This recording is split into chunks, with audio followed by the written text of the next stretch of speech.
عمرہ بنت عبد الرحمن نے حضرت عائشہ رضی اللہ تعالیٰ عنہ سے روایت کیا ہے، آپ نے فرمایا کہ بریرہ رضی اللہ تعالیٰ عنہ لونڈی ان سے اپنی کتابت کے بارے میں مدد لینے آئیں۔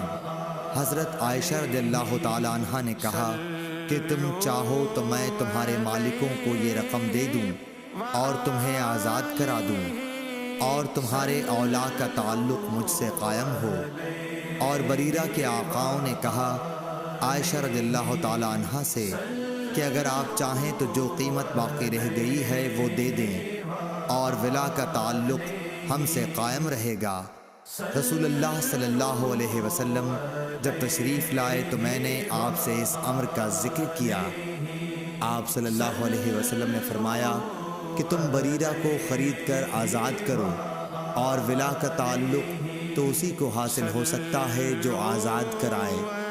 پھر رسول اللہ صلی اللہ علیہ وسلم منبر پر تشریف لائے۔ سفیان نے اس حدیث کو بیان کرتے ہوئے ایک مرتبہ یوں کہا کہ پھر رسول اللہ صلی اللہ علیہ وسلم منبر پر چڑھے اور فرمایا ان لوگوں کا کیا حال ہوگا جو ایسی شرائط کرتے ہیں جن کا تعلق کتاب اللہ سے نہیں ہے۔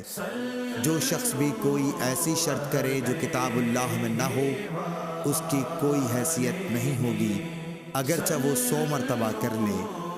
اس حدیث کی روایت مالک نے یحییٰ کے واسطے سے کی، وہ عمرہ سے کہ بریرہ اور انہوں نے منبر پر چڑھنے کا ذکر نہیں کیا۔